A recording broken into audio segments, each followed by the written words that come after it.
Part 3 is about nonfiction books, including criteria for judging quality and some examples of excellent books and nonfiction authors. On your screen, you'll see two quotes. I want you to take a minute and read those. There are two terms used for nonfiction works: nonfiction and informational books. Sometimes the term informational books is viewed as a section label in the libraries, and this can narrow the view of nonfiction and make it seem less enjoyable. The idea of the informational books label might have contributed to this view that nonfiction is just not as creative or enjoyable a read as fiction, when actually, I hope that the nonfiction titles you read for this class will prove the opposite is in fact the case. The Common Core state standards started out initially adopted in all but 4 states. South Carolina started out with Common Core but has since abandoned those standards. However, I do think it's important to know about Common Core because you'll hear about it nationally. Even states who technically abandoned these standards structured their own version around the CCSS. And also just be aware that it does emphasize nonfiction and informational text. So you'll be seeing a lot about it in our current library journals because so many states are using it as opposed to those who are not. It's a good chance for librarians to really promote nonfiction because it's taken a backseat to fiction for so long. And finally, it's a chance to ask for more funding to be able to purchase texts that the Common Core is recommending in terms of nonfiction books. Nonfiction or informational books for young adults sometimes gets a bad rap. These aren't always the most popular literature for young adults to read. It's partially because in the beginning, nonfiction was utilitarian and didactic. It took a long time for it to reach the level where it is today, with a lot more visuals and a lot more entertaining aspects to these texts. In the 50s, it expanded with the landmark books and history and biography books. Then in 1958, after Sputnik, the race between the U.S. and the Soviet Union to get a man on the moon, the National Defense Education Act started providing federal funding to purchase books for science and math. A significant amount of money was pumped into schools, and fortunately, libraries benefited from that. Some of the first nonfiction authors for young adults were Isaac Asimov, Branly, Selsom, and Zim. These authors dedicated nonfiction exclusively to young adults, rather than writing nonfiction with the idea of, these being adult books used by teens. There was another boom again with the passing of the Elementary and Secondary Education Act in the 1960s. When money started coming in, publishers really took note. They came up with many more series of informational books on topics beyond just states and biographies. During the Vietnam War, as is often the case, funding was redirected into the war effort, so that federal funding for schools and libraries ran dry. But then in the 70s, it started picking back up again, and publishers started adding visual content to the books. And this is where you see the birth of the photo essay. The 80s saw steady growth in YA nonfiction, more funding, more publishers, a wider variety of topics, a growing number of writers for young adults. You'll see some of the names on the screen who dedicated their works exclusively to nonfiction.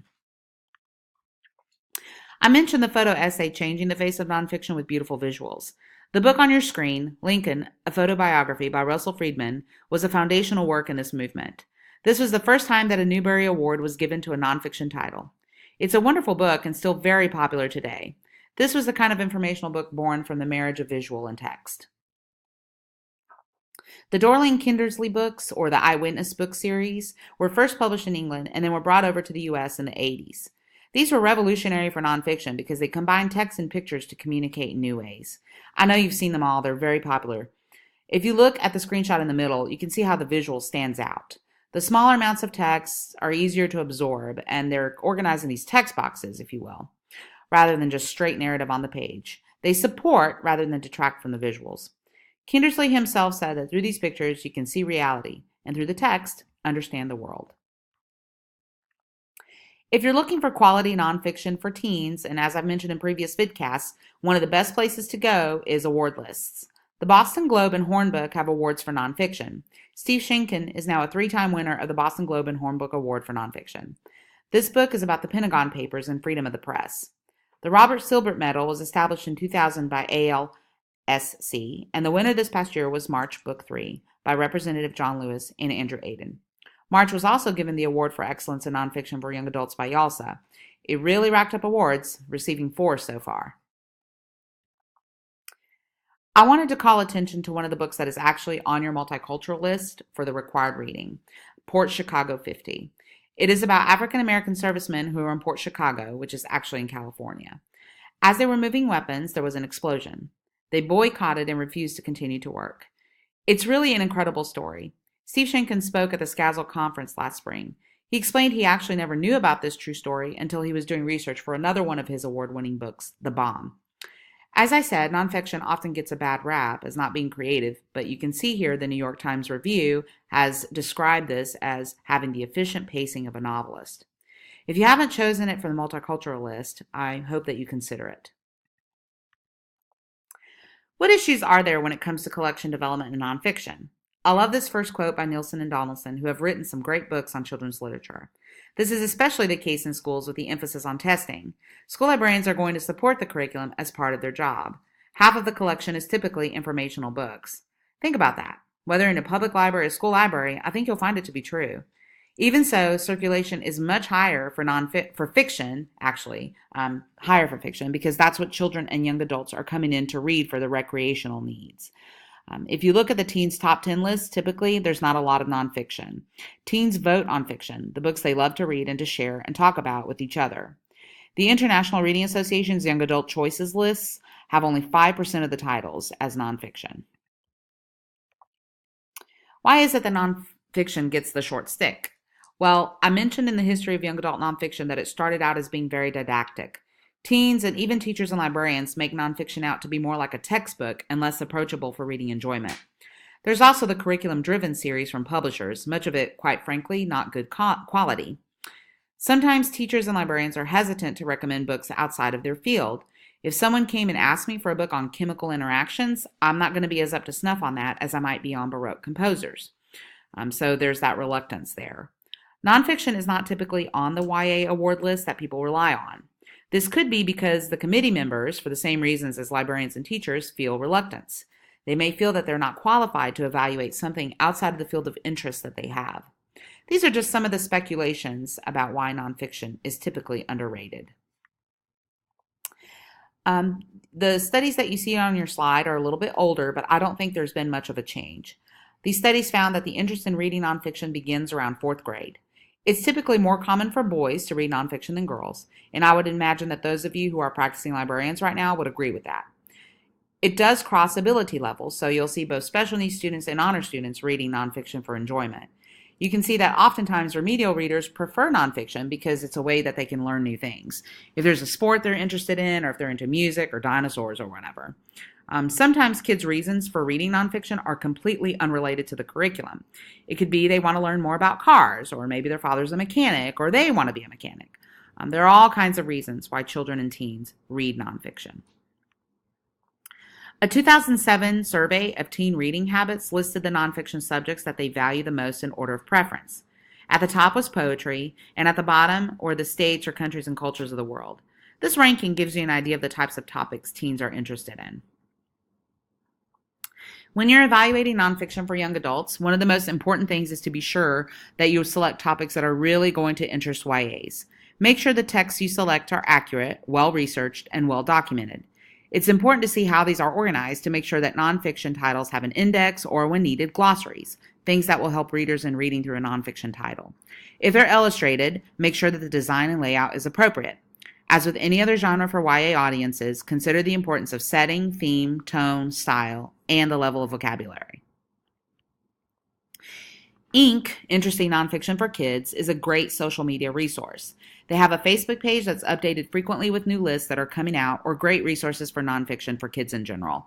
Some of that will be geared towards younger kids, but there's a lot for young adults as well. They also differentiate between resources for those of you who are classroom teachers and resources for those of you that are going to be school librarians. They have the Ink Think Tank, which is a site for nonfiction authors in your classroom, and that also has some great information. From your resources worksheet, you learned about the review sources that are listed there on your screen. This is just a reminder slide for you that all of these do an excellent job of covering nonfiction and providing reviews or feature articles about nonfiction publications. There are sources that are not just in the field of librarianship, but from educational journals as well. The Journal of Adolescent and Adult Literature, the Allen Review, Science Books and Films, and Voices from the Middle for middle grades all have reviews for nonfiction. Also remember that the National Council for Social Studies and the National Science Teachers Association have their own publications, and these can also be extremely helpful to you.